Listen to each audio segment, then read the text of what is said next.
안녕하십니까? 아시아타임 방송 개국을 축하합니다.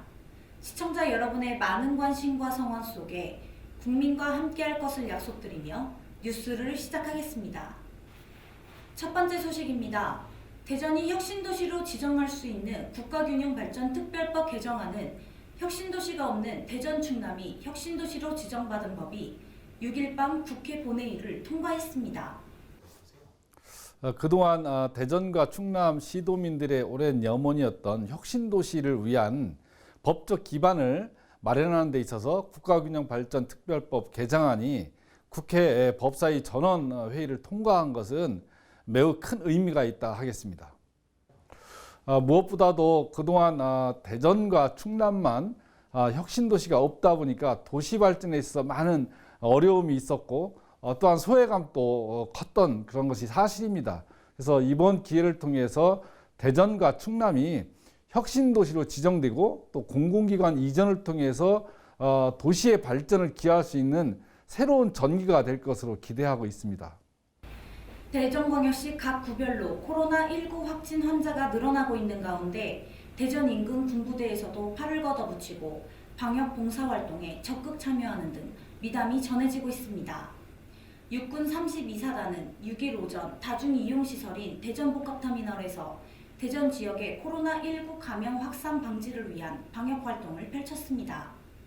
전성대 32사단장은 앞으로도 방역과 열화상 감지기 감시 등 지역 주민의 안녕을 위해 적극 협력하여 통합 방위에 앞장서겠다고 말했습니다. 대전시와 지역의 소상공인, 임대인 등 관계자들이 5일 코로나19로 인한 피해 최소화를 위한 임대료 인하 운동에 힘을 모으기로 함에 따라 임대료 인하 운동이 급물살을 탈 전망입니다. 임대료 인하 확산을 위한 이날 간담회에서는 은행동 상점가 50여 명, 대흥동 상점가 30여 명, 중앙종합시장 60여 명, 오정동 공구상가 1개 업체, 법동시장 20여 명 등 5곳의 전통시장과 상점가 임대인 160여 명이 임대료 인하 의사를 밝혔습니다. 허태정 대전시장은 위기 속에서도 상생의 길을 가고 있는 우리 지역의 소상공인과 임대인들에게 감사드리며 뜨거운 응원을 보낸다며 오늘 간담회를 시작으로 임대료 인하 운동이 릴레이 운동처럼 대전 전역으로 확산되길 기대한다고 말했습니다. 대전 지역에서 처음으로 신천지교인 확진자가 나온 가운데 허태정 대전시장이 3일 밤 지역의 신천지 관련 시설 폐쇄 여부를 직접 확인하고 나섰습니다. 허태정 대전시장은 이날 오후 7시부터 서구 용문동의 신천지 대전성전을 시작으로 교육관과 문화센터 등을 차례로 방문했습니다. 이날 점검은 신천지 신도들로 인한 코로나19의 확산에 대한 시민들의 불안감을 해소하기 위해 실시됐습니다. 허태정 대전시장은 신천지 신도들로 인한 코로나19의 확산을 원천 차단하기 위해 최선을 다하고 있다며 상황이 종료될 때까지 긴장의 끈을 놓지 않을 것이라고 말했습니다. 대전시는 3.8 민주의거 60주년을 맞아 역사적 의의를 확산하고 선열들의 민주주의 정신을 계승하고자 3.8 민주로 명예도로명을 부여했다고 2일 밝혔습니다. 대전시에 따르면 3.8 민주로 명예도로명은 대전구에서 동구 원동네거리까지 1.15km 구간으로 주민 의견 수렴과 대전시 도로명 주소위원회 심의를 거쳐 최종 확정됐습니다. 허태정 대전시장은 3.8 민주의거는 대한민국 민주주의 실현 과정의 중심적 가교 역할을 했다며 이번 명예도로명 부여로 대전 시민들이 좀 더 자부심을 갖기를 바란다고 밝혔습니다. 다음은 충남도 소식입니다. 충남도에 따르면 균특법 개정안이 이날 국회에서 열린 법사위를 거쳐 6일 밤 국회 본회의를 통과했습니다. 이에 따라 균특법 개정안이 본회의까지 모두 통과되면서 도는 혁신도시 지정을 국토교통부에 신청하고 이를 국가균형발전위원회가 심의 의결한 뒤 공포 후 3개월이 경과한 6월 말 시행됩니다. 양 지사는 균특법 개정안 법사위 통과는 충남 혁신도시 지정 법적 근거를 마련한 것이자 대한민국의 더 큰 미래를 위한 국민적 합의가 이뤄졌다는 점에 의미가 있다며 법 통과를 위해 힘써준 국회의원 등에 대한 감사의 뜻을 전했습니다.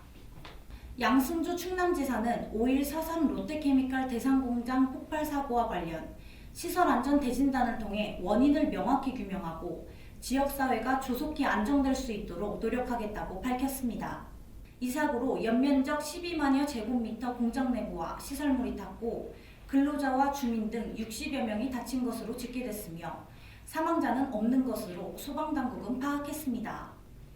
신고 접수 후 소방당국은 인접 소방서 인력까지 출동하도록 하는 대응광역 2단계를 발령하고 300여 명의 인력과 장비를 투입, 사고를 수습했습니다.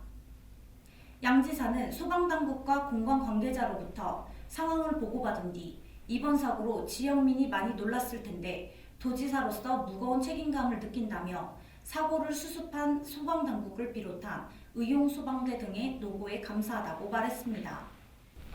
양승조 충남지사는 2일 도청에서 미션 크리티컬 엔지니어링 김호영 대표, MS 손태영 대표, 이오스트 ICT 김철민 대표, LS테크 김순욱 대표 등이 참석한 가운데 투자 협약을 맺었습니다. 데이터 센터는 내포 신도시 첨단산업단지 산학협력부지 14,130제곱미터에 2,700억 원을 투입, 지상 5층, 지하 1층으로 데이터 센터는 향후 서버, 네트워크, 스토리지 등 정보기술 서비스 제공에 필요한 장비를 한 건물 안에 모아 365일 통합관리하는 역할을 맡게 됩니다. 양승조 지사는 세계는 지금 4차 산업혁명으로 불리는 지능정보사회로 급속히 발전하고 있다며 인공지능 인지학습, 추론기능 등을 통해 산업의 생산성 향상과 부가가치 창출이 가능하다며 이번 투자가 대한민국 과제인 저출산, 고령화, 양극화 문제 해결에 실마리를 마련하길 기대한다고 말했습니다.